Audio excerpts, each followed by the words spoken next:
I will say, once I got into it, I enjoyed it overall. I will admit that. Mm-hmm. Now, there are things that bothered me, and there are things that made me extremely sad and touched me in a way. And we can go over that. Um, but you saw some of it, you said, and you saw a lot of clips. Yeah. I was out. I had no interest at first. I Same. was done. As it was leading up to it, I decided, I was like, you know what? I'm kind of done with this. I don't want to watch this story again. As like kind of early release notes were coming out about it. It was just the same stories being regurgitated and so on and so forth. And I was like, you know what? Chadster's going to kind of dip out on this one. I'm not in.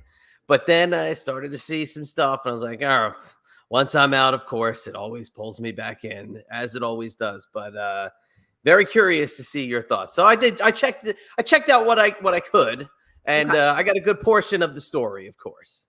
Okay. Well, I made it a point to sit down and watch all of it. I watched it in 2 nights. And I will say the most interesting, I guess, segment to me or episode was the first one, which And was I love entitled that one. Junior. Yeah. Yes. I am not an aficionado on Vince McMahon. I did not know a lot of his backstory. If I did not know Vince McMahon, now I'm not going to say I really know him as a person because, yes, I've worked for him. Yes, I have my stories about him, but I didn't have a relationship with him. Okay. I wasn't friends with him. Like I was friendly with Paul Heyman when I worked with him, close with Paul Heyman, wasn't close to Vince McMahon. Okay. But all the stuff that we do know about him kind of makes me not like him as a person. With that said, if I didn't hear of all the allegations and the way he treated people and all this stuff, and I saw this first episode, I would feel empathy for the man because I did not know about his background with his father. Right. Not knowing him until he was 12, growing up in a trailer park, broke, poor, never receiving the love and the affection and just having a dad that wanted to be around you. I didn't know any of this. So that part touched me. I said to myself, this poor guy, I'm not justifying anything that he might have done because it's all allegedly. We always say that here. Not justifying any of it, but seeing this part, there is a reason why he is the way he is. Yeah. And I'm not saying it's, acceptable to be like that because like I kept saying, if you come from something like that, you should reverse it and treat your children better than the way you were treated. Like I'm saying this out loud. I'm telling my husband, I'm thinking it, but there is a root to where this all stems from, the way he is, the behavior, how can it not affect you? Right. So this to me was the most interesting segment of the 6 going forward. Yeah. I loved it. I love that whole episode. Again, I knew a lot of the story from over the years and reading interviews with Vince and some of the media that he has done. It's weird that he says, I don't like talking about myself and, I don't like doing these interviews and I don't really do these interviews. He's done a fair share over the years and he has told some of these stories. So this was just more of an elaborate telling of them, right, on this first episode. But to see him get emotional over his father telling him one time, he said that he loved him, and it was the day before he passed away, to see Vince McMahon tear up, pink-eyed and everything, that was like, wow. That, to me, that was the first shocker of the series, was the Vince McMahon tear welling because all he wanted to do was prove to his dad that he could put the business where he wanted it. And it was like he was against all odds, and his dad finally saw what his vision was, but towards the very end.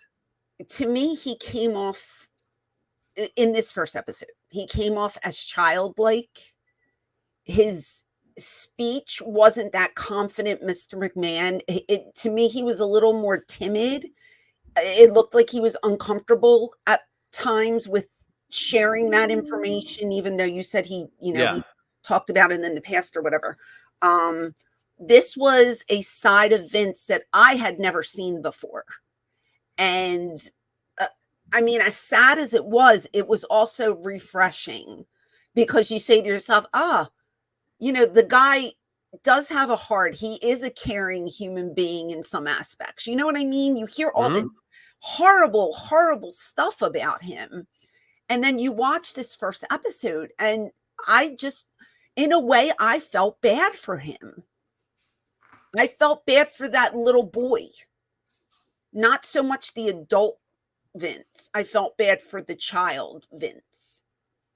Because no child should have to, beg for love from their parents. Right. It's a horrible thing. I tell my kids I love them 50 million times a day, and it never gets old for me. I will never not accept a hug or a kiss or a snuggle. Like, I love that kind of stuff, and I know everybody's different. Yeah. But, and even in buying the company from him, I mean, they're expecting him to fail. Right. He purchases his business, and the deal is, hey, you miss a payment and the company goes back to me. He's saying they're expecting him to fail the whole time. So, and Linda used the analogy of robbing Peter to pay Paul, that they were basically just using the funds that were coming in from the shows to make the payments on the business.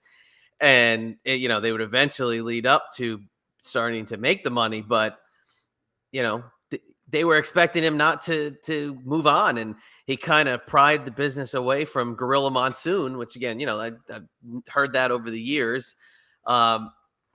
They showed his trajectory from the announcer who he stepped in when they needed him, and they said he wasn't very good as an announcer, but he had some presence, and he could kind of tell the stories. To they didn't have faith in him as the owner, and they thought he was going to fail and not make the payments, and you were right that he didn't have that same Mr. McMahon confidence and aura as he was explaining those early years. He didn't have his swag on. He was very timid to me when he was speaking. And when they showed him, doing the commentary and stuff, I guess those were later episodes or later broadcasts, because I thought he did really well. And I always loved him as a commentator. From what they showed. I don't know if they showed his very first, try, or if the father just pushed him into it and he had to know moves and backgrounds. I mean, that's amazing. If he didn't have an earpiece in his ear and to just go on the fly, that's not an easy thing to do. So I give him credit for just jumping in. And later on, we see that Shane pretty much did the same thing. He was the referee, he was the announcer, he was this, he was that, blah, blah, blah. So they're paying their dues, and I love that. But it just was, to me, it was heartbreaking. He just looked so uncomfortable speaking about his past. And he's a great actor. We all know this. So is he doing this to get sympathy, or was that the real Vince McMahon that we never get to see? Either way, that was my favorite episode of the 6. Yeah.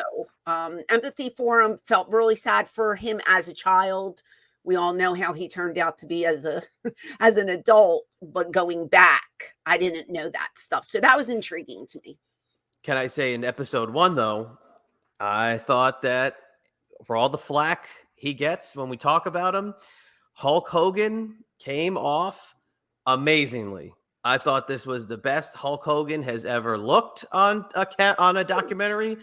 I thought this was the best, retelling of stories that we've seen him in recent years. Not, with the embellishments, just retelling, things that had happened with with footage. Like they showed what happened as he's saying it. I thought Hulk Hogan was awesome in episode 1 because it showed his trajectory and his growth as well alongside Vince, and how Vince plucked him as a replacement for Bob Backlund, who was his dad's chosen champion, the All-American boy. Well, he wanted the larger-than-life superhero, and he had Hulk Hogan, whom he had met years before when he was under Sterling Golden.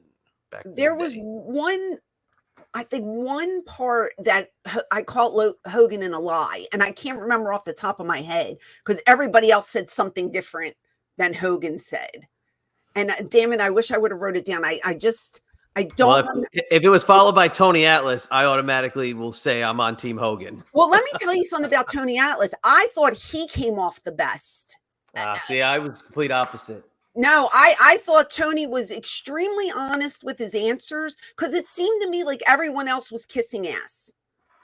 Except for Bret Hart.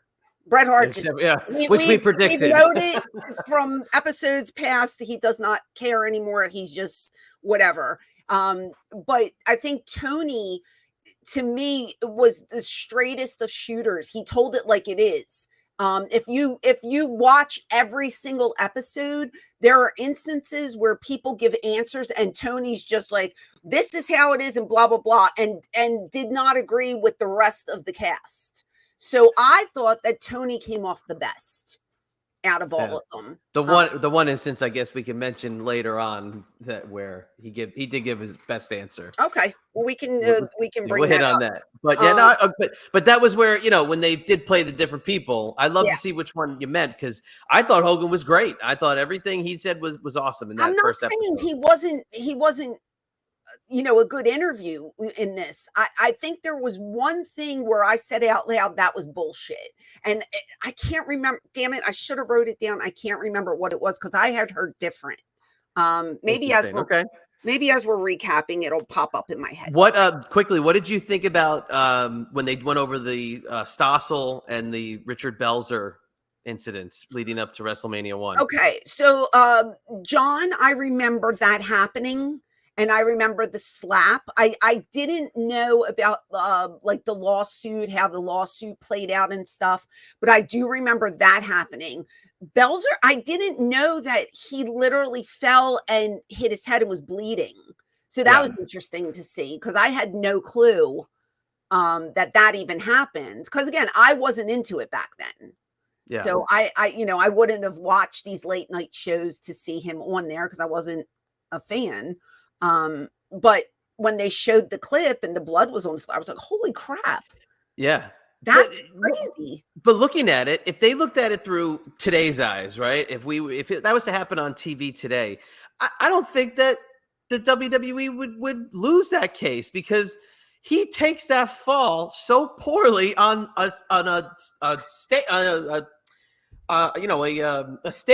that's not made, like a hard surface that's not made for a wrestling fall, or you know what I mean? He doesn't know how to take it. So of course he cracked his skull. Yeah, but one could argue that they didn't tell him beforehand, I'm going to put you in this whatever move. And, you should, common sense, like tell the guy, are you okay with doing this? Because, even in today's world, there are so many Karens out there. You point a finger and they'll, oh my God, that person touched me or blah, blah, blah. If they would have went over it beforehand and said, listen, I'm going to put you in this and just pretend to sell or whatever, however you want to word it, it would have been so much better. But I think he admittedly said he wasn't aware of what was going to happen. And I don't know if he legit got hurt and just fell. Like, I don't know if he was trying to sell it like it was death, but he hit his head. So if Hogan didn't touch him, he wouldn't have fell. Yeah. Hogan's book, he tells the whole thing. It's a great story. It's the full thing, if from the beginning of the day, because Mr. T was very weird leading up to that whole interview, which is why that segment developed the way it did. So like the full story, which we don't have time to cover, fascinating lead up.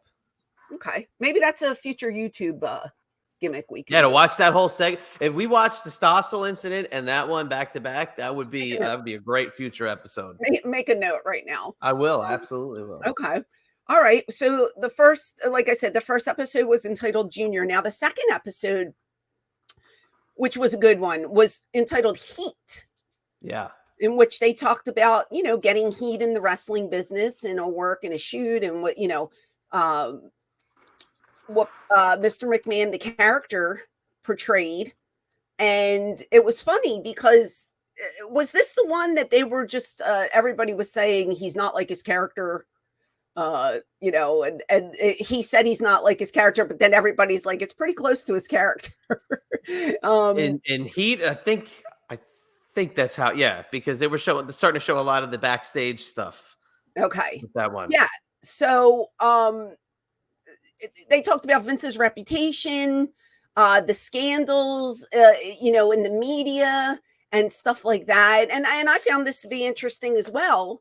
And it's funny because, I could relate to everything that Vince said about getting heat from the crowd. And it just made me go back and think of like things that I wanted to do to get people to react to me and the chants that used to come my way. And it was fun to look back and see him evolve from just this mediocre owner of a company walking down the aisle to having that strut, to having that, that voice change, because he went from a very somber Vince McMahon to this, monster that was just a mega heel.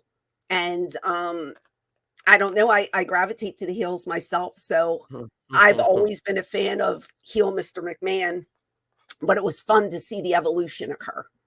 Great foil. He was just a great foil when he first became a heel, and the facial expressions and how he would play the dummy, even though, he's this genius business guy at the time and where he brought his business to, but to play the foil and the dummy, I mean, it was unbelievable. If you were a longtime fan watching him at the time, it was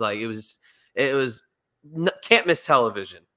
So on this episode as well, they talked about covering up a lot of things. Yes. One instance was Jimmy Snuka. His girlfriend Nancy was talked about. It was alluded, did Vince make this story go away? She had died. Was it in a hotel room? Yes, it was. Yes, it was in the hotel room. Okay. They talked about the Ring Boy scandal. Tony Atlas says he was sexually harassed by Pat Patterson at one point. Yes. And, a lot of people jumped on no, we like Pat bandwagon. Pat didn't do anything to me. So again, there's Tony, I think, being real and telling it like it is. Now, I met Pat once or twice when I worked there and never had to deal with him, and I'm not a guy. So I can't, I can't tell you that I had any problems with him whatsoever, but you hear a lot of stories. And I feel like Tony had the balls to just be like, yep, he said pecker. You grab my pecker. Yeah. And it was brutally honest. And I like that about Tony. They also talked about Rita Chatterton, the referee. Yep. This was the first, I think, burial of Vince took place in the documentary. Here's what I didn't like about this segment. Vince came off so nonchalant about this and was like, well, it was consensual, which he's admitting it happened. But finally admit to it after all these years. Right. Fine. I'm not saying it was forced upon, but saying, well, the statute of limitation ran out anyway. So, what are you going to do? And it's kind of like, ew, that made me not feel for him anymore. And I was just like, back to like, ew. Right. You know what I mean? Like that, like you can turn it off like a light switch. It was like, oh, I really like this guy. And now I'm like, oh, I'm back to not liking this guy. So that for me was like not a good moment in in my eyes, looking at Vince McMahon. It was kind of like he doesn't give a crap about this woman. And, even if it did happen, oh, well, time's up. Move on. Get over it. Can I backtrack to Pat Patterson for 1 second? Sure. What did you think about when the producers asked Tony Atlas if he went to management about the Pat Patterson thing, and he just 100% on the money. First of all, you're going to go to the boss, and you're either going to get fired or you're going to get punished. So why would you even open your mouth? He was 100% correct. We've seen people in the past run to the office and then they're gone. Right. Or they're punished. So Tony's smart. That's why he was so refreshing in all 6 episodes, because he's just brutally honest. And he didn't care who heard him. And I admire that. I like that, because when I'm watching it, I don't want somebody BSing me. I'm watching this to learn more about certain people. And I just love the way Tony came off in these segments. But he's 100% correct. Yeah. I mean, it was great. And everybody that I've talked to that is not a wrestling fan that has said, "Oh, have you seen the Vince McMahon documentary on Netflix?" has asked me about that. And it's like, that was the eye-opening part of the documentary. I was like, well, that's all I've ever heard about wrestling is you open your mouth and it's going to fall on deaf ears. So can't say anything. I can't say that I haven't heard that from people that Pat Patterson's done that to the boys, but yeah. Oh yeah. I've heard countless number of stories, but again, I wasn't there. We always say allegedly. So if it happened, but there's a lot of them out there. So, this episode does also cover them moving the Saturday night's main event. And they did open up this episode with Vince singing that song, Stand Back. Yes. Yeah. No, that was great. Which we went over and it was hilarious. And the steroids too. And they handled the steroids, I thought, very well. It showed Vince telling everybody that, hey, I told Hulk Hogan, admit everything. Say that you took steroids when you go on Arsenio, and they go, "Hulk, did you take steroids?" He goes, "Nope." Right. So that I thought was great, and they showed Zaharian, the guy who ended up going to jail for selling the steroids to the wrestlers. Right. They showed all the different clips of him as the licensed doctor for the state of Pennsylvania in a WWF ring, from when it was a little bit more custom for the athletic commission to be ringside during the the early days. Right. So that was a good one. The third episode was called Screw Job. Yeah. Oh my God. This is where, like I said, I wasn't interested in this stuff, but I saw the clips of all this. Okay. So I was interested in this because hearing the story about, let's see. Well, first they started the Wendy Richter thing, which I didn't know about. That's a good one. Yeah. Well, I understand that back in the day, and I don't know how much they did of it in WWF at the time. I know the territories, like the heels would be on one side of the dressing area, and baby faces would be in another room, and they really didn't get to talk much and this and that. But as I'm watching this, I'm saying to myself, back then, did they just call everything in the ring? Was there no communication, or is everybody just lying to everybody? You know what I mean? Because not wanting to do a job, I mean, that's a tough one, because I'm sure the people have their reasons why. I mean, I've dealt with it in not me, because I wasn't wrestling, but I've worked with guys that blatantly did not want to do the job to certain people. And we're not going to get into that because that's a whole nother ballgame. But like in Wendy's case, I didn't really I didn't know the story. I don't know her. I don't know much about her. So do you know any backstory to this that they might have not covered? No, they covered it pretty perfectly. Did you watch this I segment? saw this. Yeah, I saw this segment. No, they Okay. covered it well. I was surprised that they did cover it. To be honest with you, this was one I was shocked about. She just didn't Um, want to drop the title. no, didn't want to drop the belt. Was it a certain person was presented that she didn't want to drop it to? Or did she just think she should be champ forever? Like, that's what I didn't get. Was it the person? Because she ended up working with Moolah. Yeah, And was there beef between those two? yeah. Well, of course. Yeah, and I think it was to Moolah, number one, and Moolah is. I'm almost positive Moolah's the one that broke her in. So, but that's what I'm saying. Is there a backstory? Because we know Moolah's story and allegedly her sexual prowler with the women and stuff. Was there a backstory with her and Wendy that wasn't mentioned here? And that is that why she didn't want to drop the belt to her? Like, I was trying to read between the lines a little bit, and I think she's a part of Moolah or was in Moolah's camp, perhaps. I'm almost positive. I think that could be on the dark side. I just could okay. be So escaping there's me a little bit. something looming there.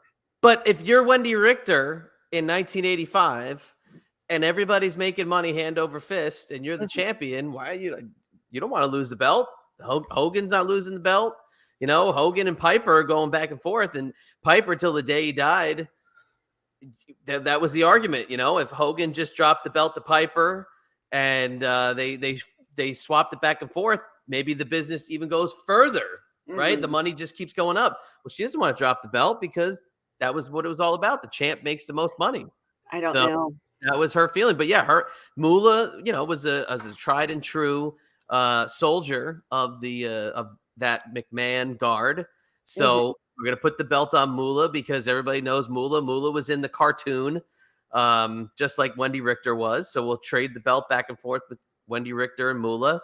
Yeah. I don't know how, you know, Spider Lady, Yeah. you know, Right. tell Moolah, you know, Right. but yeah, they got the belt. They got her. You Okay. got it. Well, she looked like she was going to shit her pants. It was like, what just happened? She was pissed. And I've never seen that. Yeah, it's a great clip. Again, for me, that was like something cool because I'm expecting to know everything going into this doc, and I never saw that part. So that was pretty cool to see. And hearing Vince talk about it for me is cool because as an old school fan, I'd love to hear him talk about that because you think he forgets this shit. Yeah, but he came off as kind of not even caring about Wendy, like not even putting her over. You know what I mean? Like, didn't even give her any accolades or anything. Like, you know, like it was like she was disposable. And I know we're all disposable in this business. I get it. But there's certain people that you praise and say, wow, what a great worker and what a great person. And he was just kind of like, eh. You know, he didn't even like really say much about her.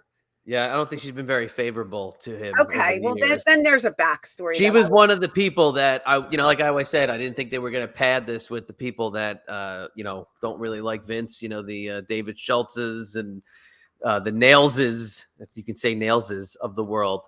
Okay. So she was one of the names that I was surprised to see because she wasn't one of the ones that they promoted. So I knew she wouldn't really say that much in the positive. Yeah, well, I don't know. It was interesting nonetheless. They also start to talk about WCW and how they became their top rival. One of the major competitors starts talking about Ted Turner, and they show clips of Ted and Jane Fonda and WCW as a program. They told a lot of stories about wrestlers jumping ship and going to WCW, and Vince even explaining, yeah, they went there because they had more money at the time. You know, he couldn't compete with their bankroll. Here's Ted, who's a billionaire, and he's got very deep pockets, and he's picking them off one by one. And here everybody's jumping ship. So, and I knew this. This is one of the things that I've seen a million times, but it was still cool to watch. Right. Vince, a little humble, I would think, in this segment because he knows he can't compete with Ted Turner's money. Right. You wouldn't see that now because, Yeah.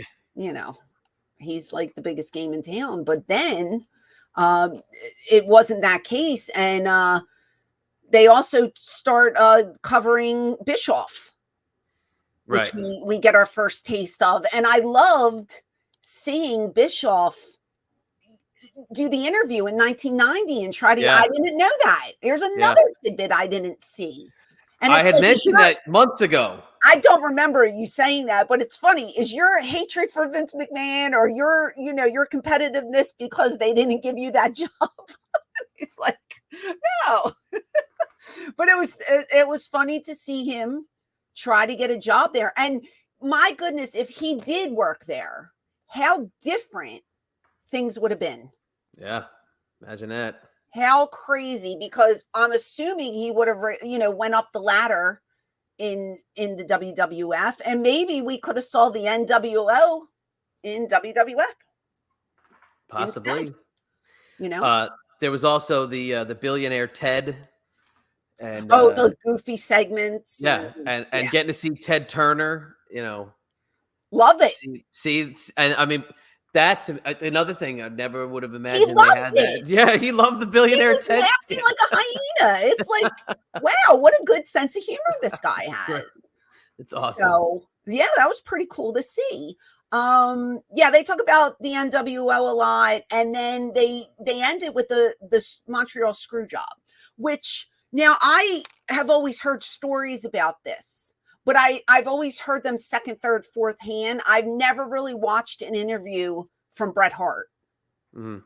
about it. So for me, this was cool to see because I was like, okay, is there something that I didn't know about it? And I didn't know. I always heard he punched him, but I didn't know how it came to be at the end with Right. Vince saying, okay, I got to go in there. I know I'm going to get punched. Like, in other words, I deserve it. The spitting on Vince's face, the writing of WCW in the air. I never saw that. Okay. So, I always saw a clip of Earl doing the fast count or whatever, and then the chaos. But I never saw the fighting at ringside. I never saw Bret at ringside. So this to me was cool to see because I've heard so much about it, and then to hear afterwards, how the punch actually came about, and to see Vince's eye, I was just like, wow. Like, you think Vince would have just hightailed it into like another atmosphere at this point? No, he went up to him and was just like, let's go. Yeah. Not many men, I don't think, would do that. A lot of men would run away. Vince had some balls to take that He's shot. got balls the size of grapefruits. I'm Come on, he telling always said you. that. Then I recommend you watch Wrestling with Shadows as you catch up on things that you never saw before, because that's the documentary that they Mhm. used footage from, Okay. to kind of show us And I feel some like of the stuff that was. I mean, that's the whole thing. I mean, they had the cameras there amazing.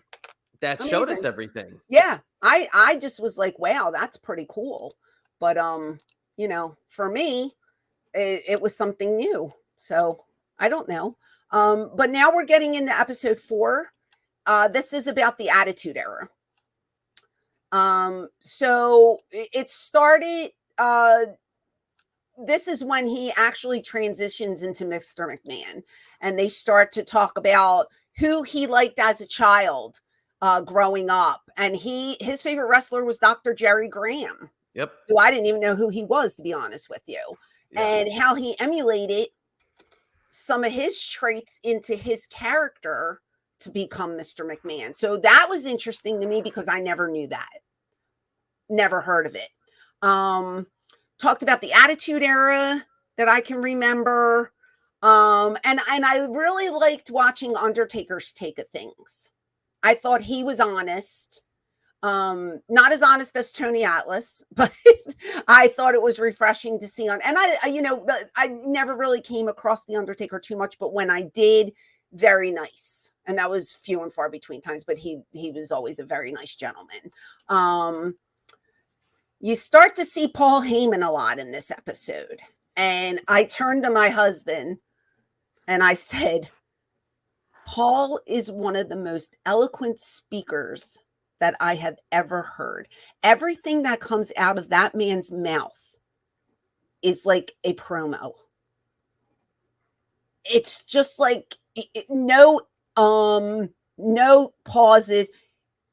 He's not reading a script, I don't think. I think this is just out of that brain, which is brilliant.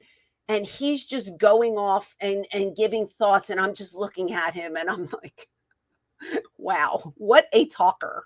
To this day, he still has the capacity and the just he can just he's mesmerizing when he speaks. It's eloquent. It's the sky is blue, the grass is green. No, the sky is green, the grass is blue. Oh, right, Paul. Anything he says, you're like, yeah, that's right. He is a hypnotist. I don't know what else to say. And I'm not drinking the Kool-Aid. I'm not.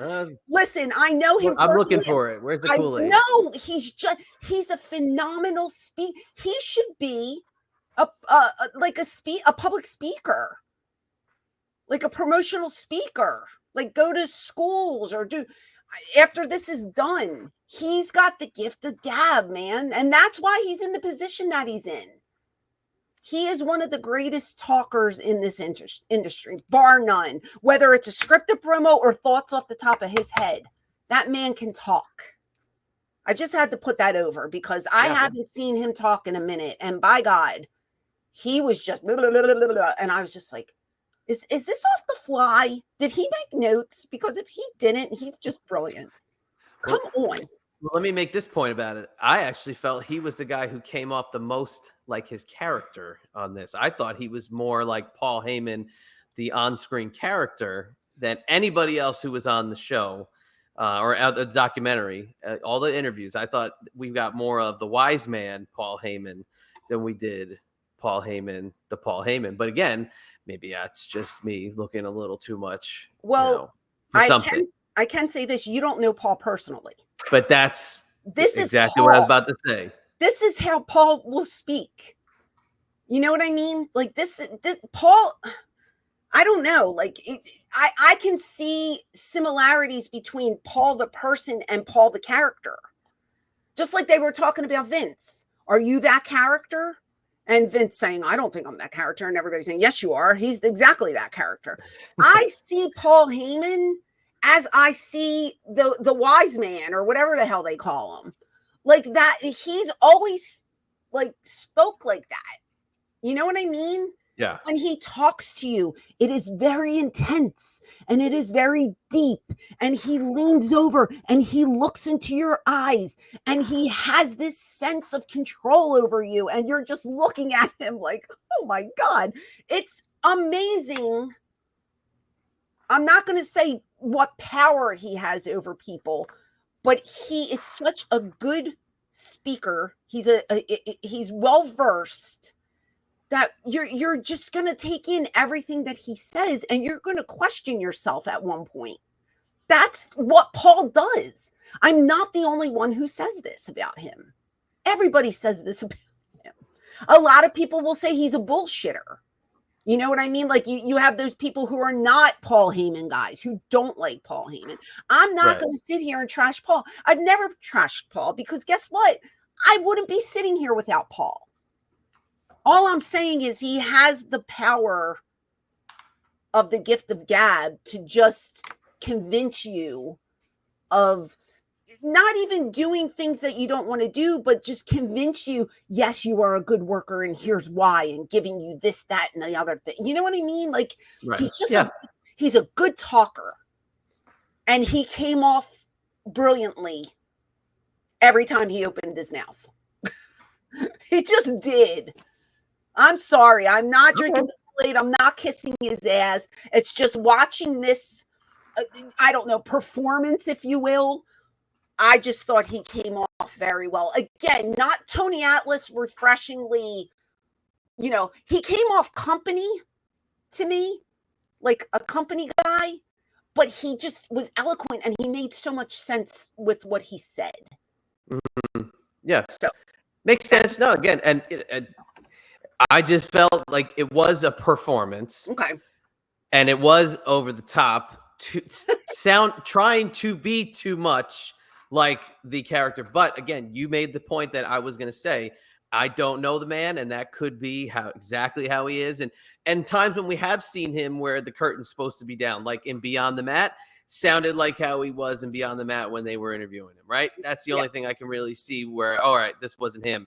When they released the DVD documentary on him, sounded the same. So, I mean, look, again, I just felt he was the most in character, because Hulk Hogan wasn't on there going like, let me tell you something, brother, about 1985 No. WrestleMania. Right. It wasn't that.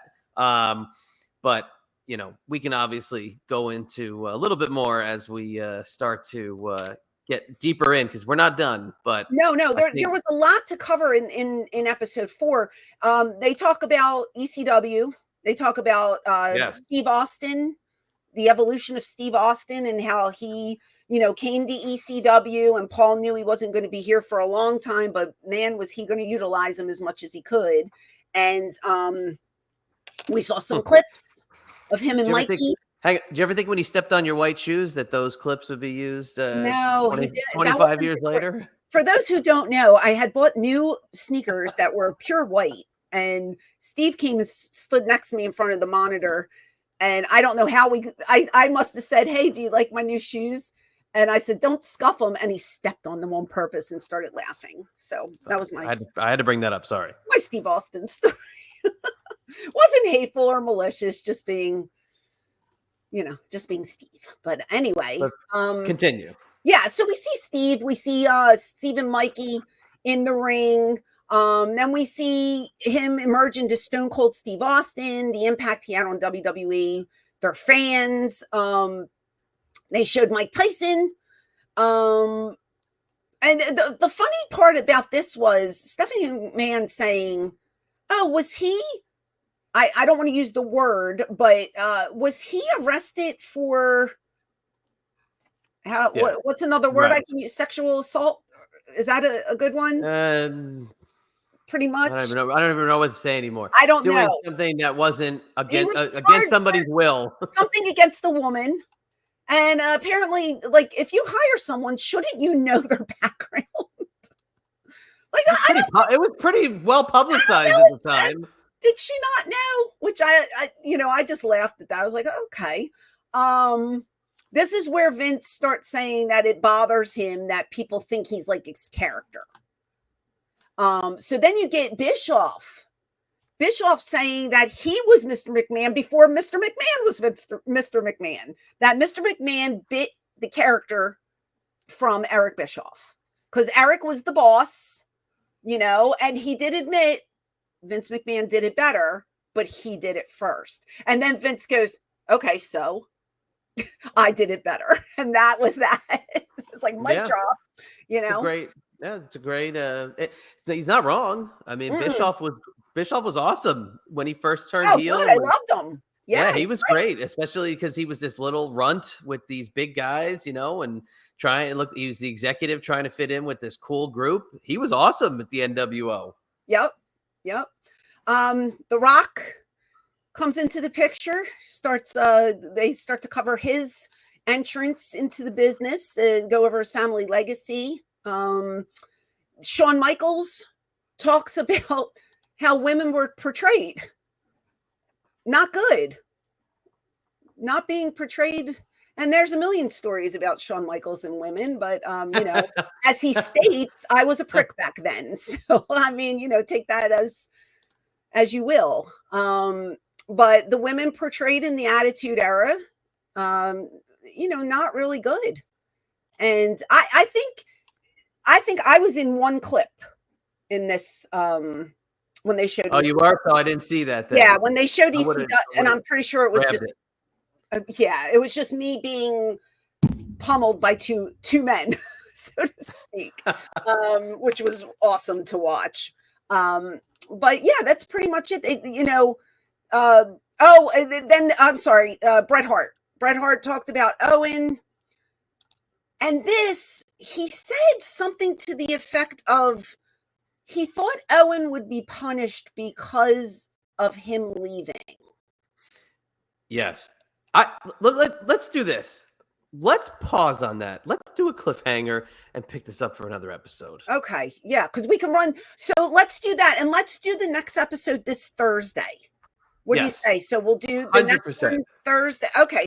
That sounds good. Because we don't have much time and we have a lot to cover. So I would rather do this in 2 episodes. So 100% agree. That's a great stop right there. Awesome. Do you have anything to promote really quickly? Just just Chatty and B on X and at IB Exclusives on Instagram. I'll let you do the big plugs because no, I just want to keep going. This is I'm very into this right now. Okay, across the board on social media, you can find me at ECW Diva Francine. If you want to go over to YouTube, you can find us on YouTube, ECW Diva Francine, ! Hit that subscribe button, ring that bell. Let us know you're getting the notifications. They have been very wonky lately. Some of you say you have, some of you say you haven't. I don't know who's telling the truth. I don't know what's going on, but there's problems over there. And if you're not subscribed to me on Spotify, iHeart, Apple, please do so. Tune in this Thursday for part 2 of the Mr. McMahon doc. I hope you're staying safe. I hope you're staying healthy. And most of all, I hope you're staying extreme. Hey everyone, it is the Queen of Extreme, Francine, and you are listening to Eyes Up Here with Francine on the iHeartRadio network or wherever you get your podcast. As always, I am joined by my co-host Chad. And Chad, we got carried away on this Tuesday episode that we had. We had to take it to Thursday. I thought we were going to be able to cover this in about 40 minutes. We were not. And No. There was so much that we had left to cover. So we decided to make it a 2-parter. So anyway, how you doing? You all right? I'm doing great. No, this is like it was getting so like intense, and you hit the part where I was like, you know what? This is where we have to start the next part of the conversation, because when Bret Hart puts that little nugget out there about Owen Hart's death, it's like that to me is like for them to have that out in the world, that's a huge thing to say. So that's where we'll pick it up. Okay. Right. So before we start, for anyone just tuning in, if you have not listened to Tuesday's episode, I suggest you go back and listen to that one first and then come back over here, because we are talking about the Mr. McMahon documentary that aired on Netflix. And we're a little late to the party, I admit, but I watched everything and we're giving our thoughts. So we did 1 through 4, and then in the middle of 4, we had to stop because we had talked so long. We had to make it a 2-parter. So now we're continuing episode 4 about Bret Hart. Episode 4 was the Attitude Era. And Bret Hart made a very bold statement, as I said in the last episode. He says, is it because I left WWF that my brother, did they basically rig it so that Owen Hart would die?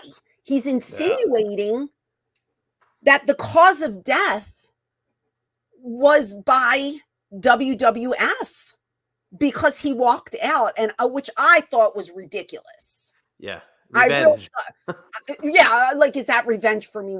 Come on. Like, no, not at all. And when he said that, I was flabbergasted. I was like, do you really believe that they would put a hit on someone just to get back at you? Terrible. Yeah, he did in the moment, at least. Terrible. Yeah, at least in that emotional, like, couple. I mean, it could look in 99, so we're a year and a half or so removed from November 97. He was still at odds with Vince and the WWF, and it was not pretty. And they were still slinging mud left and right. I mean, he had said some, nasty stuff about Earl Hebner that was out there on the sheets, and they were just, it was not an easy time to be Bret Hart against the WWF. So for him to feel that way at the time, I'm sure was very, justified. And then, I mean, throwing it out there, you're going to have to hear the scrutiny. It's awful to hear all that stuff back and to watch all that stuff back and see the clips of the guys and what was going on backstage. I mean, it's incredible to see that people had to live through all that live. Well, here's the thing, and this is another reason why I don't like Vince McMahon at times. they go over Owen Hart dying that evening on the pay-per-view, right? Tragic thing that happens live. You tend to think of these guys and girls as your family. I refer to ECW as my family. I mean, my extended family. These are my brothers, right? How do you think that they felt to learn that one of their not only coworkers, but brothers, so to speak, just died in the ring, and now you're expected to go and wrestle in that very same ring where he just passed away? Yeah. How do you do that to somebody? And then they go to Vince McMahon. Well, I'm a businessman. The show must go on. Are you kidding me? I am sorry. I think every person in that arena would have understood that they would have to call the show because Owen Hart just passed away. Yeah. How heartless. Now that was the flip side of Vince to me. Endearing in episode 1, I want to punch you in episode 4. My stomach turned. Like hearing him, I never heard him say those words. The show must go on. What if, God forbid, Stephanie or Shane was harnessed and they fell? Would the show go on? That's what Bret Hart says. Yeah. Exactly. Let's see what happened when Shane McMahon gets dropped from the top of an arena. If it was your child or something happened to Linda, would the show have went on? If the answer is yes, you are a heartless bastard. To me, I don't know how they worked. When they showed the promo from Jeff and Deborah, oh my God, my heart. Yeah. Oh my God. I felt so bad for them. Here you go. First off, Owen Hart, I'm praying for you, buddy. Next line. Val Venus, you've been chasing these puppies around with hysterical really. Deborah behind him. I understand they had to do what they had to do. Their heart wasn't into this. No, not at all. And anybody, you can tell they showed, multiple performers in their face. How do you expect somebody to perform that way? I didn't see this pay-per-view, but was the rest of the show any good? I can't imagine. No. Oh, it was awful. Can't imagine. Awful. Horrible. And then see a blood stain in the ring the whole time? That was, now, the Blue Meanie went on a tirade about this and said that wasn't Owen's blood. That was their fire. And if you're interested, go over and listen to his podcast because I don't even know that. I think it's the one he does with Conrad, but he made it a point to say that wasn't Owen's blood, but that doesn't change the fact that it was despicable that they still went on with the show. It's not a good show. It's not a good show. Well, I don't expect it to be a good show because somebody just died. Yeah. It's disgusting. Really, really disgusting. That is one of the lowest things I think that ever happened in wrestling. To God forbid something like that happens, and then to keep working and making these people work. You get in that ring, you look to your left or your right, and you know that Owen was just there prior, and now he's gone. That's despicable. I'm sorry. Comments from Martha Hart. Recent comments. Yeah, you want to read it? What the documentary fails to mention is that the equipment used was never meant for a repelling stunt. Instead, a harness meant for dragging stunt people behind cars on movie shoots was used with a sailboat clip meant to release unload with only 6 pounds of pressure. Had the WWE hired qualified riggers who followed proper protocol that includes redundancy at its typical practice and used the correct equipment, Owen would not have died that night. Dear God. Unbelievable. I continue to hold the WWE and its then management responsible for Owen's death. I refuse to let Vince McMahon or anyone else rewrite that history. Well, she's allowed. It's just a sad story all around, and it could have been prevented. Again, I mean, did they do test runs? Did they do a series of You'd have to watch that Yeah, Dark I Side of the don't Ring. I know. don't remember. I think they did. I mean, they Mhm. always tested that stuff out. They always did that. It's sad. That was always the thing. And they used the guys that did Sting's repelling, from the ceiling for WCW. They always tested that crap out, but whatever it was, it just did not unclip. Oh, makes my stomach sick. It was just so sad to see his body lifeless in the ring, and then they showed the boys just trying to get through the night. My God, you would think he would have a little more remorse for somebody who died under his Yeah. watch. And that's all I'm going to say about that. Jerry Lawler coming back to the announce booth, white as a ghost. Oh, And then how's it look? It does not look good. yeah. I mean, that is just a clip that lives in infamy.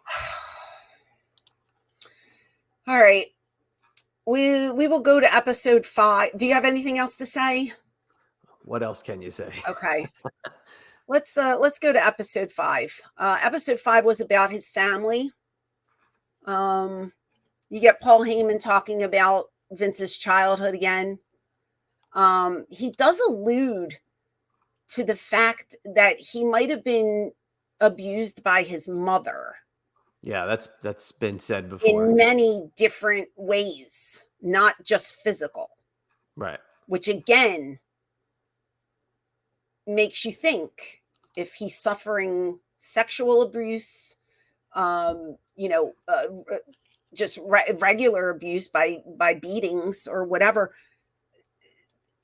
If he didn't get any counseling or any help, or is this why he's treating women the way he is, portraying them on TV? I'm not justifying it again, but is this why his brain works the way it does? You know what I mean? There's a root cause to this. There's a problem there. And again, I never knew of the upbringing that he had, but to allude that your mother might have done despicable things to you, that's heavy to have to carry. That's a heavy load to carry. Yeah. No, that story's been out there for a while too, that there's that kind of abuse was possibly happening. And that answers a lot of questions. If that's the case, that could be a lot of what's going on. Well, here we go. They talk about Triple H and Stephanie getting together, and she says she doesn't want to mention the one storyline that her dad brings up to her that she said no. But then we go to Vince, and Vince goes, "Oh, is that the one that I said I impregnated my daughter?" And I'm like, "Oh my God. Like, is this where it's stemming from? Sexual abuse as a child, and then you think this is an appropriate thing to put on television? Gross." The Katie Vick angle. Gross. Like, what are they thinking? What are they thinking? At least Stephanie had enough sense to put her foot down and say, "No, Dad, that's pretty inappropriate. Like, I'm not doing that." You know what I mean? That's disgusting. I can't. They showed, believe, was it the one clip of Stephanie, the long shot where they pick up her hanging over the desk, and it's like the shot coming up of her from behind or something, and she's showing how they sexualized her over the years, and she's they might have. I don't remember that one. They showed a lot of like Trish Stratus because she was interviewed. They showed the barking like a dog segment.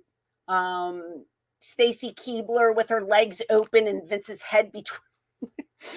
When she gets hired for the job, she's sitting on the desk and her legs are here and Vince is like between her. Vince making out with Sable, Vince making out with Candice Michelle, Vince making out with everybody. Sable. Yeah. Sable. What do you think about Sable being brought up? Because there was an allusion to, I guess maybe that's, we'll hold off. We'll come back to Sable. Well, hold on. Yeah. We'll come back to Sable. The first thing, they're covering Shane and, they're covering Stephanie and Triple H, and they go to mention that Shane McMahon is against him being with her, which I found interesting. Shane did not want Triple H dating his sister. No. Vince was pushing for it. So I don't know if Shane had a disliking to Triple H back in the day, or if he just didn't want the boys tarnishing his sister kind of thing. But they talked about that a little bit, and they talked about how Vince was the cheerleader for Triple H.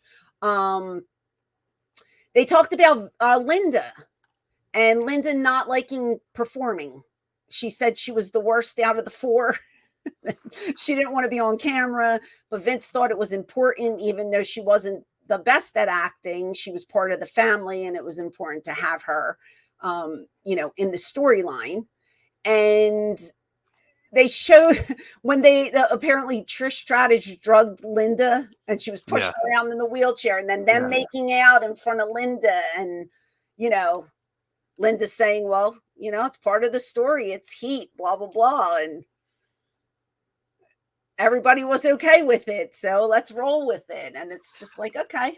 Now, let me just go to the bark like a dog segment with Trish, right? Yeah. Okay. In thinking about it in the vein of a television show, and I'm not trying to condone this and saying this is a practice that if we would take the real Trish Stratus person and say, this is what you have to do to keep your job, it was being used in the form of television. Yeah. Right? Yeah. Did they mention how in the end Vince got his comeuppance and was made the fool in the storyline? I don't think they did. No, they just brought up that he made her bark like a dog and woof, woof, woof. Vince was made to look like the asshole at the end of it. I do remember Trish saying it was, it's a form of heat and you're supposed to not like it. And I agree with her. Vince being a heel and putting Trish in that position, he got a lot of heat for it. Yeah. As a woman, I can see it in the sense of it is a TV show, and it's fine with, like, I thought it was heat too. Degrading to women, yeah, but it's a TV show. Right, but we watch movies where they do same things. I'm sorry? We watch movies where they can do the same things. Yeah, like you said, it wasn't like the Janelle Grant thing where he's defecating on her head and, telling her to do certain things to certain people and pee on command and all this weird stuff. No, it was a segment for television, and it got the response that they wanted it to get. So are you a feminist that is against this stuff? Then, like they said, turn the TV off. Don't watch. It's that simple. I'm a woman. I didn't take offense to it. I do think some things are in poor taste, but that really doesn't bother me. It's degrading, yes, but it got the reaction that they wanted to. Right. So just what I was reading, it's like, if I was in Trish's position, I would have did it. That segment, I would have done it. Yeah. There's far worse things that people have done in wrestling that I would draw the line at. But this, it's heat. Just my opinion. Don't come at me. No, it's just like, people, he's done so many bad things. When people use storyline stuff as a example of the bad things, it's like, follow the storyline. He got made to look like the asshole at the end. Yeah, so it's like, you got to watch it. He's weird sometimes with his storylines, though. You got to admit, like, is part of this a fantasy that he has in his head? He's literally making out with the hottest girls in the company. Right? Over and over again.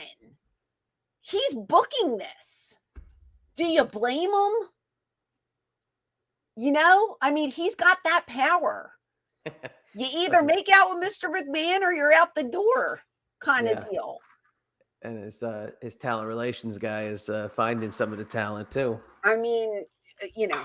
What can I say? But oh my goodness. They talk about the family. They show old photos and video about Linda and Vince getting married, which was nice to see. They talk about the feud that the family had, that, picking sides. Stephanie picked her dad's side while Shane went with the mom.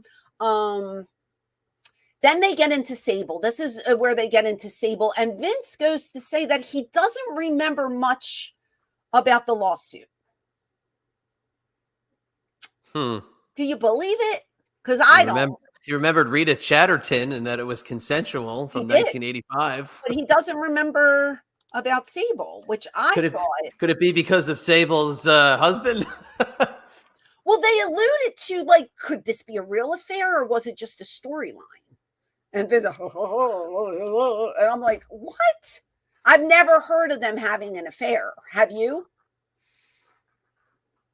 That's a yes. I mean, there's things that are circulated.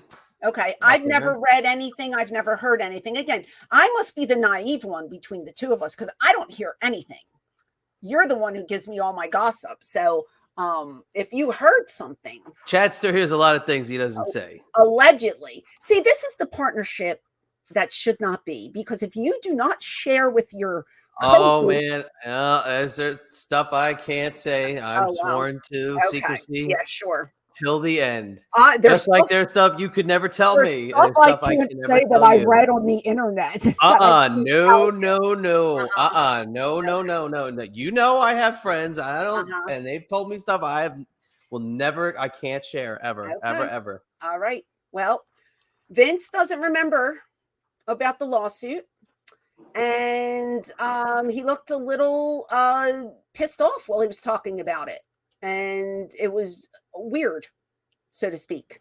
So I don't know what he was alluding to, but I've always heard that Vince was in love with Sable on a shoot. Yes. So take that for what you will. They showed the stock exchange, New York Stock Exchange. They talked about the downfall of WCW. Talked about Vince buying WCW, covered the XFL, which was a disaster. I didn't know how much of a disaster it was. I knew it was a big one, but I didn't know about the time frame. And you know how it went down 75% since the first episode and all of that stuff. They had stats and him being interviewed about it and looking extremely uncomfortable in the interview because the guy was just rolling on him, one thing after another. Do you remember? You don't remember all that rollout of the XFL?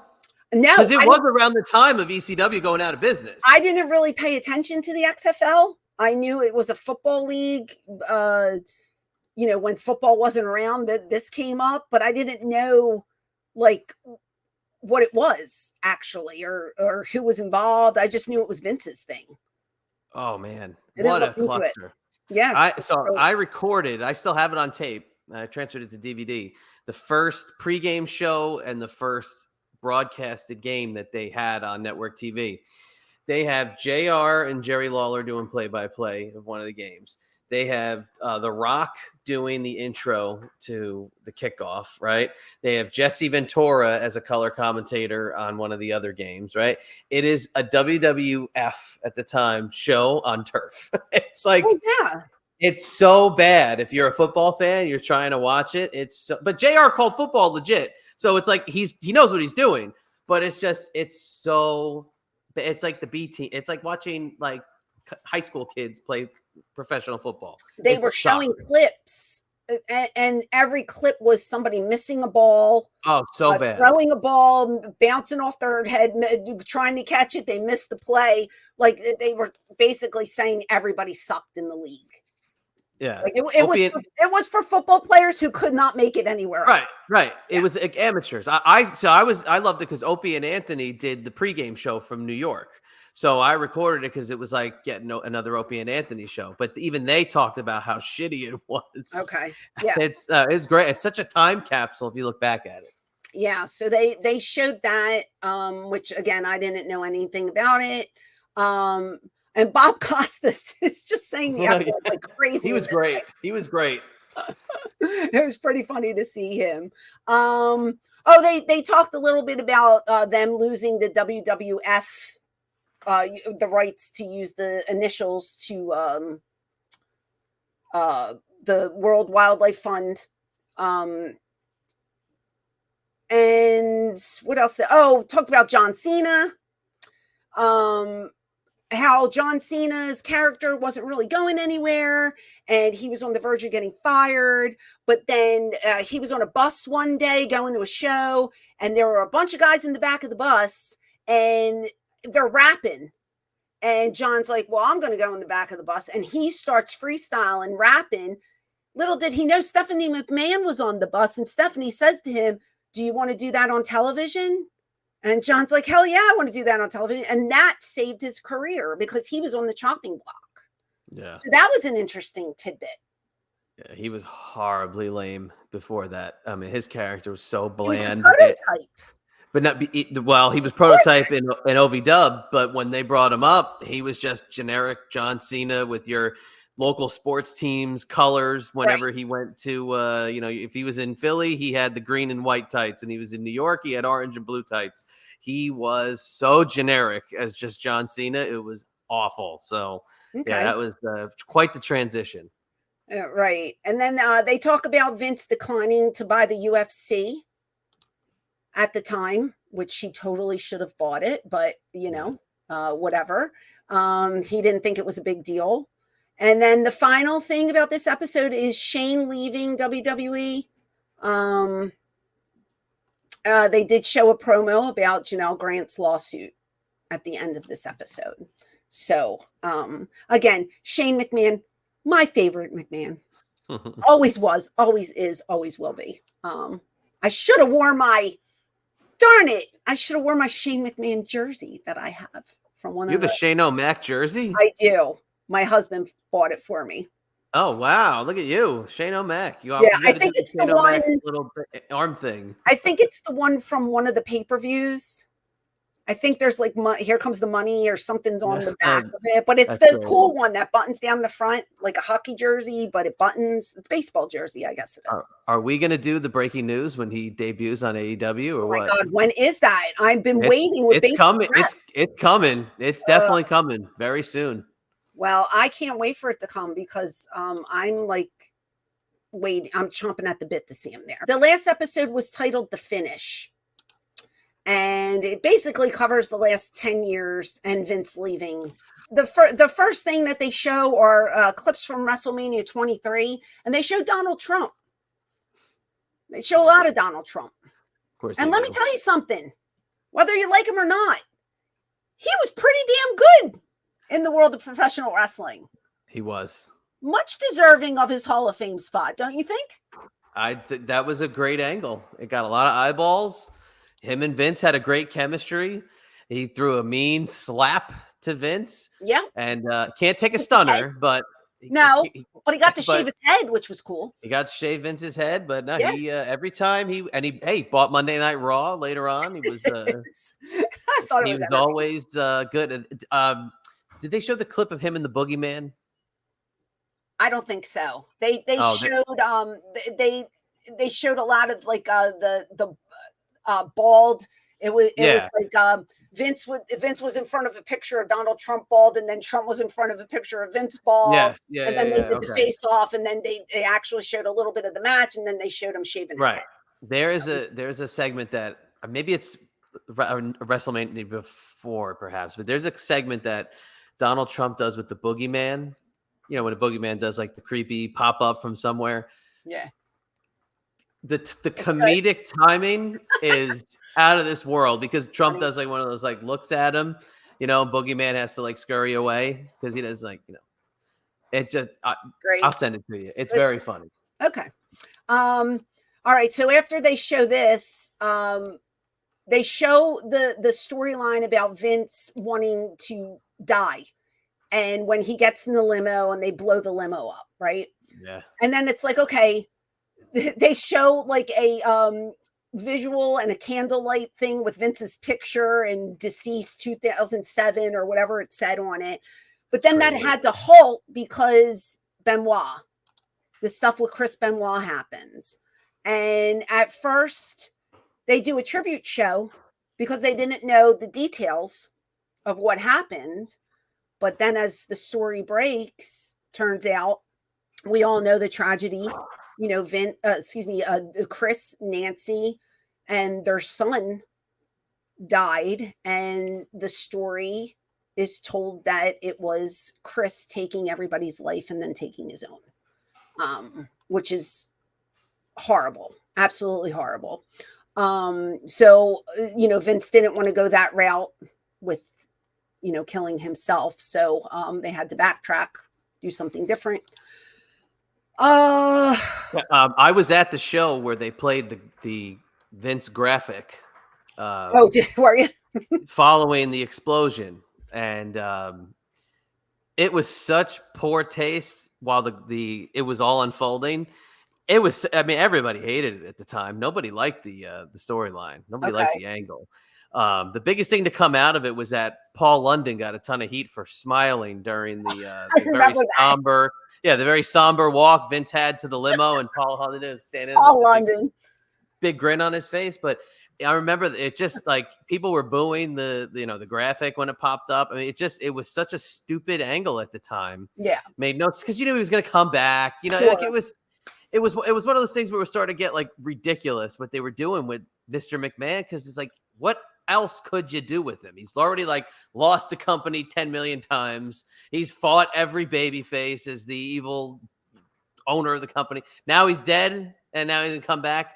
So it's like when all the Benoit stuff happened on the Monday, you're like, oh my God, well, they got to scrap that. Yeah, exactly. And he goes on to say like how people were calling to make sure he was alive. Like Donald Trump called and said, is Vince okay? Are you okay? And like some of the boys were like, did Vince die? Is he okay? And it's like, dude, if you don't know, that's work. Okay with Trump, but everybody else, like, do you think they would show his demise on television? Yeah, I mean, that's, it's corny. It's hokey. Right. And that's the kind of stuff, like, I just shake my head when I hear that. I hear you. Ridiculous. Well, they had Brian Gertwitz, Brett, Steve. Everybody was sharing their thoughts about, Chris Benoit and what happened. And this gets into, this was really interesting. Yeah, this was super interesting. Prince Nowinski comes on, and, he's been an advocate for CTE for like the longest time and has been doing research for years. And he was one of the first people that said that Benoit had CTE. And this shocked me when Steve Austin said he doesn't believe in it. Yeah. I was shocked to hear that because I think it's a real thing. Undertaker was saying he was mad that, he's old school. He's mad that the chair shots to the head were taken away. But he does understand why, because of, it affecting people's brains. And you take one too many chair shots, that's not good. So, for Steve Austin to say he doesn't believe in it, that I just was left dumbfounded with that one. That was a shocker. Yeah, I thought that was kind of weird. I mean, you believe what you want to believe, but I don't know. And they show the clip. They show the Owen pile driver that paralyzed him, broke his neck. Right. And, and he said, oh, I was dumped on my head once. And that was, they showed the clip. I would shudder to think that Steve Austin has had many a concussion over his career. And, maybe he's lucky enough to not suffer some of the effects that some of the other guys do, unfortunately. Mm-hmm. But it's kind of well documented, especially let's take wrestling out of the equation. Okay, wham, it's gone. The NFL players that are suffering now and who have passed away and have documented CTE brain scans. I was shocked by his comments that he was not believing in CTE and the effects. I was very surprised. Yeah, me too. I just was like, oh, come on. Like, I usually agree with Steve on a lot of things, but this one I was just like, bro, wrong. CTE is a real thing. I remember before Shannon passed away, Daphne, she told me, she said, I told my father I'm donating my brain. Yeah. She swore she had CTE. She swore she had it.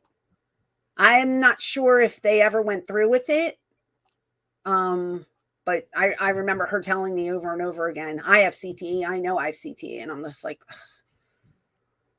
Sad. Yeah, it's incredibly sad. I spoke with a guy who played in the NFL last week, and he was telling me, I asked him, how do you feel? And he said, well, outside of how many times I was hit in the head during my career, I feel great. And he noticeably, and I haven't worked with this guy in about 2 years. He was noticeably slower in every response that I had for a question. Just in general, how are you? Or Yeah. is this date okay? And working with him 2 years ago, maybe even a year and a half, and his response was, outside of all the hits I took 30 years ago, I'm fine. So if that doesn't tell you that there's long-term effects, super shocked by Stone Cold Steve Austin. Yeah, that's pretty sad. Phil Mushnick was in this a lot. Ugh. You don't like him?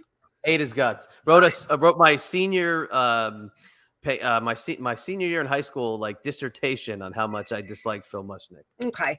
Well, in watching him on this doc, I kind of admire him for taking the initiative to tell it like it is and to pull no punches as a reporter.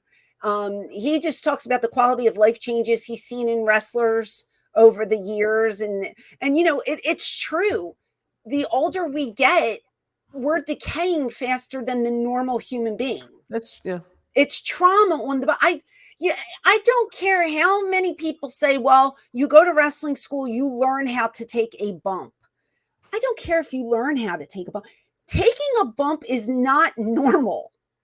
It is trauma on your body. You just fall one time in regular life and you can screw up your whole skeletal system with one fall. Okay. Imagine doing it for a living and bumping night after night after night after night. Some nights you might fall flat on your back. Some nights you might hit your head. Sometimes you might land on your shoulder or your hip wrong or your tailbone. Your body will never be the same again. Yeah. So compared to like a normal person, we're aging quicker and our bodies are rapidly destroying themselves. It's just inevitable. I'm never going to get better. My neck is never going to get better. My back is never going to get better. And I didn't do half the stuff that the pro wrestlers who wrestled every single night and took multiple bumps did. I took maybe 2-3 bumps a night for 7 years in a row, which is bad. That's not good. But when you're doing a match and bumping 20-30 times a night, that takes another level of a toll on your body. Right. So, I agree with Phil. Your way of life is not going to be good when you're 60, 70, 80 years old. It's proven. Look at most of these guys walking. They can't even walk. Yeah. No, that's very true. Absolutely. Is that fair to say? I think that's a very fair. No, it's very fair to say. Yeah. So, Phil's on the money, and you can't argue that fact. And I think some wrestlers are luckier than others, but some are mostly dependent on pain pills, which is sad, because that's when you see them, they're falling asleep at their tables when they're supposed to sign and stuff. And it's like, people pin them, oh, you're a drug addict, right? Well, why did I start to take these drugs? Because my body is killing me and I can't cope with the pain. Right. The pain's too much. Exactly. So how are you supposed to live? You think a Tylenol is going to do it? Yeah. No, it's not. So if you don't walk these guys' shoes, you can't answer that question. So you hear from Phil, who you hate. Then we talk about The Undertaker, and he talks about his winning streak ending, that he didn't know. I know, they make it a thing. It didn't need to be on there. Like, this is where it was stupid, and all those things they threw in. Like, this was dumb. No, it wasn't stupid because he had a concussion.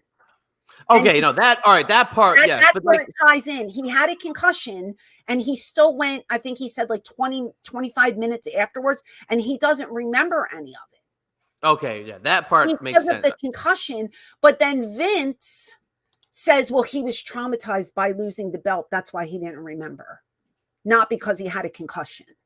Vince tried to say he was so upset because he had to drop the strap. That's why he didn't remember the match. But Taker's saying, no, I hit my head. I had a concussion And that's why I don't remember any of the match.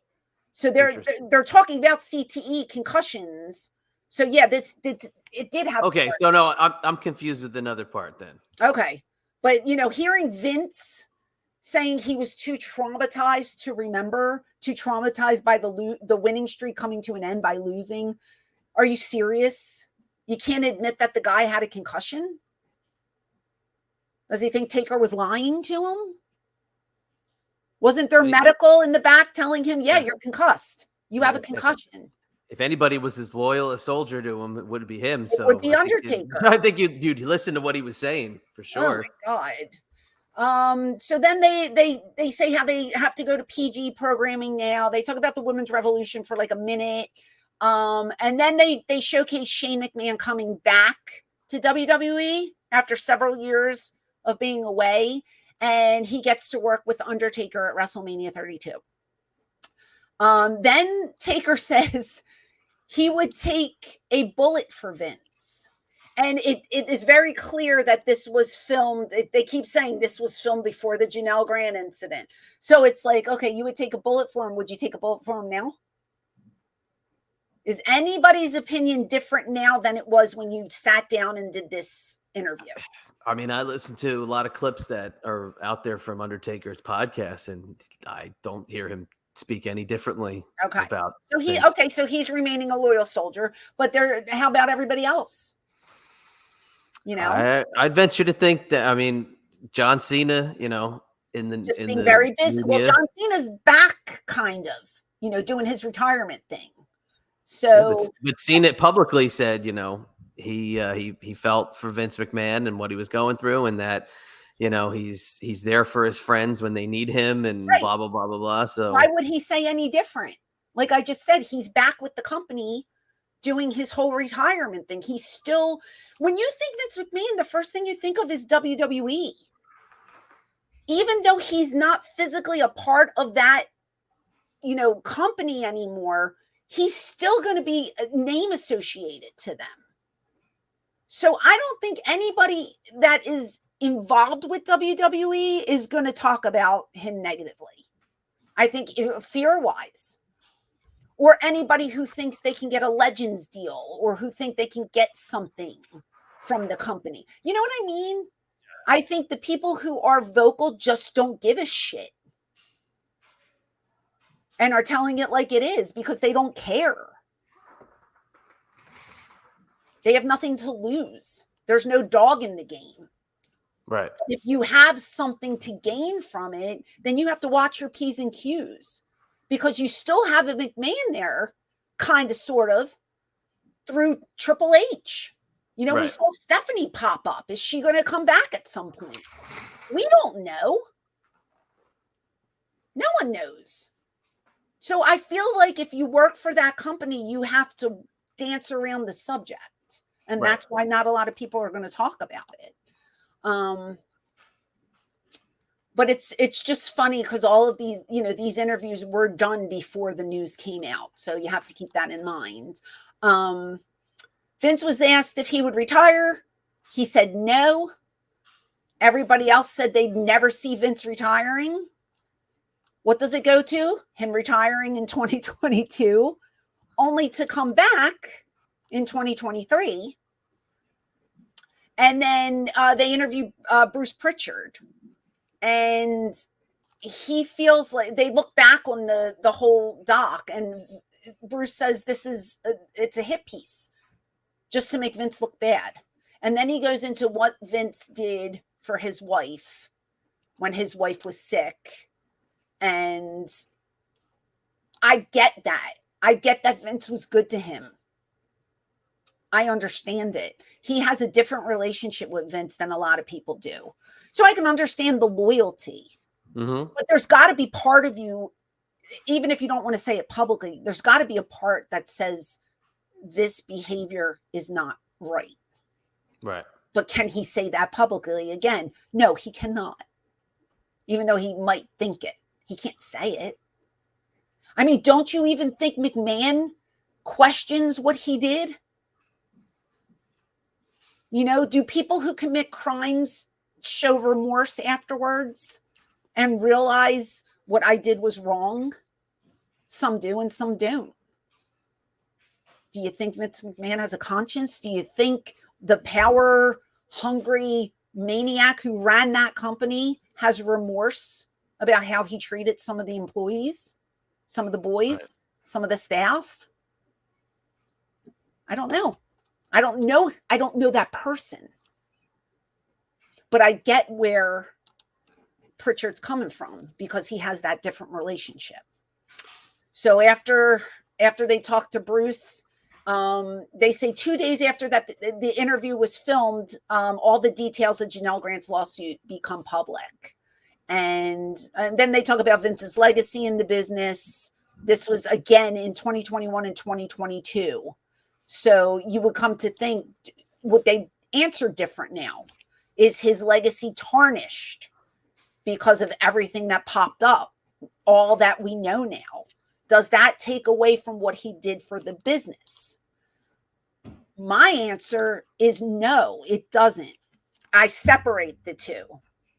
I can, just like with Benoit, I see a brilliant performer in Chris Benoit. Few could do it better than him in the ring.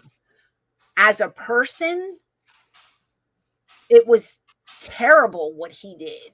And again, was it a sickness due to CTE? We'll never know. We'll never know. But poor Nancy and poor Daniel. My heart breaks for those two. You know, it's like, just do it to yourself. Don't hurt anybody else. You want to be gone, just do it to yourself. You know, they're innocent little boy. But I can separate that and look at his performance. Doesn't mean I have to like the person. And this is the same with Vince McMahon. Vince McMahon was a brilliant booker, a brilliant businessman. You know, he came from dirt, poor, nothing, and made a multi-billion-dollar company and carried it on his back. His character was one of the best heels I've ever seen in my life. And I loved to hate him. But as a person, the more I find out, the more sick I become. But I separate the two. Right. Because that's the only way you can. It doesn't, because he's a shitty person, doesn't make his performance shitty. No, he was brilliant before we found out he did all this stuff. Why would you take the brilliance away from him? You can't. Right. You can't take away talent like that. So for me, like, I separate the two. But then, you know, the episode just goes into Vince being under investigation. It talks about Brock Lesnar being involved and that Janelle Grant's lawsuit is on hold while federal investigation is still ongoing. And that's how it ended. So I would have loved for them to incorporate her. I get why she wasn't on it. I understand all that. You know, she can't talk about it or whatever. But I would have loved more, like maybe another part. And they covered the lawsuit and they covered what was in the paperwork. And, you know, because that stuff was just, wow. I read the thing and it was like, wowzers. You know what I mean? Yeah. Interesting. But overall, for me not wanting to watch it, I will say I did enjoy it. I did. I'm glad I watched it. I was happy I watched it. For all those who keep saying I'm not going to watch it because it's things I already know, there might be things you don't know or quotes that you weren't privy to prior. So I would definitely recommend it if you're a wrestling fan, if you're a WWE fan, if you're a Vince McMahon fan. I am happy I watched it. I will admit the only reason why I did watch it is to do this podcast and do a recap because everybody was asking me. But I'm glad I did. And it was entertaining. And again, parts were endearing and parts were, I want to punch you in the face. You know? So I loved seeing the footage. I loved that backstage footage that they showed that I never seen before. Right. To me, I'm right where you are. It doesn't separate or it doesn't change. I separate the two. You know, when I want to watch any kind of wrestling, I put on old school. I put on the stuff that I like. It's still new to me, even though I might have seen it 100 million times. I love it. And most of the time it's got Vince McMahon's signature on it. So I can't do anything about that. I can't change that he created the world that made me interested in the wrestling business. Vince McMahon's world made me interested in wrestling. Vince McMahon and his world made me discover ECW and then WCW and the NWO and everything else. And even every character I've ever seen on TV is because I started watching what he created. I can't separate that. I can separate that, and I can like what he did and not like what he's done in his personal life. So I can separate. He's not a great person, but he's the P.T. Barnum of the pro wrestling world. Absolutely. Yeah. And I think, you need to look at it with an open mind, because if you don't, it's like you don't meet your heroes kind of thing. You're never going to be able to separate it. And then you can't enjoy things anymore. Half of Hollywood are dirtbags, right? If I knew the legacy and the person behind every motion picture, I wouldn't want to watch it. We talked about Diddy and all the stuff that's going on with him. And, am I not going to listen to so-and-so's music because they were at a Diddy party? No, I'm still going to listen to whoever I like. But as a person, sketchy, right? Same with Hollywood. Like there's certain people in Hollywood that were on that list. Does that make them a bad actor? Hell no. But as a person, whatever they're doing, it makes me question their integrity. But it still doesn't mean that, they're all of a sudden they're a shitty actor. They're still a good actor. It's just that they're a shitty person. But I learned how to separate the two a long time ago. Yeah. So, I don't know. Again, just my 2 cents. You don't have to take my word as gold. You decide what you want to decide to do. But overall, out of 5 stars, I'd give this doc a solid 4 because I did enjoy it. I just feel like they could have included a little more. Okay. A little more with today's case, I would have liked to see. But otherwise, interesting stuff. I didn't watch the whole thing, so inconclusive for me, but what I saw, I enjoyed, and everything that was on there, I've already heard before, so it's just a elaborate retelling. It's okay. For me, but liked what I saw. Good production value. Mm-hmm. And for those, somebody said to me, I can't remember if it was my brother or if he read me a quote from somebody, said, you got to remember, everybody who's watching Netflix is about 2% of the actual wrestling fans. So these are people discovering this for the first time. So interesting. Well, then they're really going to enjoy it because they don't know anything. So there you go. So there's our review. Do you agree with me? Do you disagree with me? Let me know in the comments. If you haven't followed me on iHeart, please look up Eyes Up Here with Francine. Give us a follow. It's free. If you're listening on Spotify, Apple, wherever you get your podcast, go ahead and subscribe on there. If you're not on our YouTube channel, I don't know why you're not there, but please go over to YouTube and ECW Diva Francine ! And subscribe. It's also free. And if you want to be a channel member, it's only $5.99 a month. You get exclusive videos, emojis, and all kinds of cool stuff. So go over there and subscribe as well. Absolutely. Yeah. But you have anything to plug? I have a couple things really quickly, if I could. Just Chatty and B on X. Okay. Instagram IB exclusives. WrestleCade coming up at the Thanksgiving weekend. IB exclusives will present Kevin Thorne, the Big Vampire, working on some cool stuff, some cool photo ops, possibly some Mordecai props coming. So working on that. I'll have more on my social media in the coming weeks. All right. November is a very busy month for the Queen. I have Rhode Island Comic Con November 1st, 2nd, and 3rd. I'll be signing along with the Dudley Boys. And I think Ginger Mahal will be with us as well, I think. So come on out if you're in the Rhode Island area. Please come and see me. And then on November 9th, I will be at the big event in where's that at? Long Island? Big event, Long Island. Yep. Okay, Suffolk Credit Union Arena in Brentwood, New York. For more information, you could go to thebigeventnewyork.com and get your tickets there. And that's on November 9th. Again, I think it's from like 10 to 3 or something. And then the big one, WrestleCade.